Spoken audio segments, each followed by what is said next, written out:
The coronavirus pandemic has left little room for us to take note of the things we commemorate and remember. Last month marked the 50th anniversary of the release of the very last Beatles album, Let It Be. For millions of listeners, this album was the end of one of the most transformative periods in music.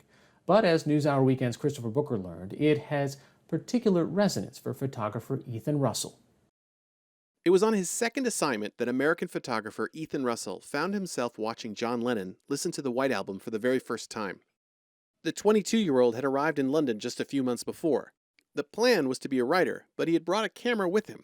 Russell was untrained, but a fledgling Rolling Stone magazine from his hometown in San Francisco needed some photographs.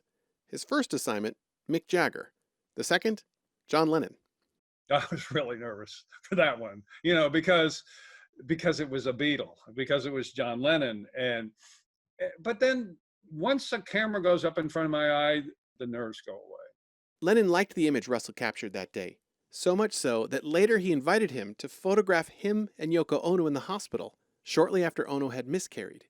I think the secret was they could see themselves in my photographs. And I think that it was easier for them to recognize themselves in the picture, recognize what they were doing. Here I am, they're musicians, they're making music. And when you see them through my lens, it looks like that because I don't change stuff. While luck may have played a role in how the untrained photographer got his start, Russell's ability took control from there. He would go on to capture some of the most iconic moments in music during the end of one of the 20th century's most influential periods. It was very much the John Lennon life is what happens while you're making other plans. I didn't think about being a photographer. I just did what was in front of me. In 1968, he was hired by the Rolling Stones to photograph their rock and roll circus tour. The year after, the cover for their album Through the Past Darkly. And later, their Let It Bleed tour, which ended infamously in Altamont, California. Woven in would be stints with the Beatles, the band's last public performance, the band's last album cover, followed by the band's very last photograph together as a group.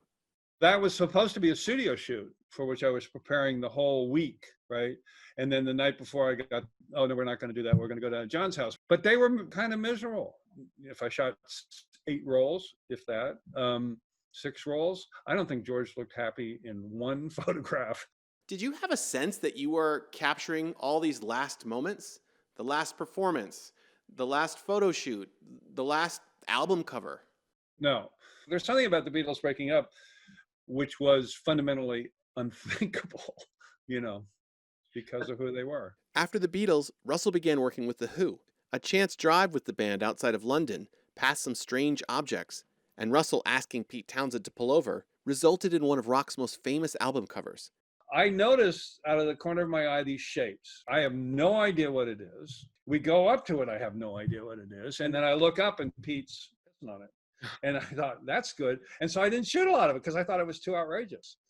And then, we get in the car shortly thereafter and going down, and then 10 minutes down the road, I think, I hope I got it, He had gotten it, and the cover of Who's Next was done. After came the photos for the book that accompanied their next album, Quadrophenia. This work earned Russell a Grammy nomination. For the first time, Russell has collected his photographic work into a single retrospective. The book is, in Russell's words, a collection of the pictures he likes. Among his favorites, that very first photo of John Lennon. Why do you think that photograph has had such resonance for you? Intimacy. It's much more about feeling, right? Which is what you're sort of going for, to extend it a little bit, you're going for composition, you're going for the moment, you're going for certain elements, but ultimately, to me, it's about communicating feeling, and specifically about communicating feeling about the individual in front of the camera. I want to be able to feel the person. You can really feel them, can't you?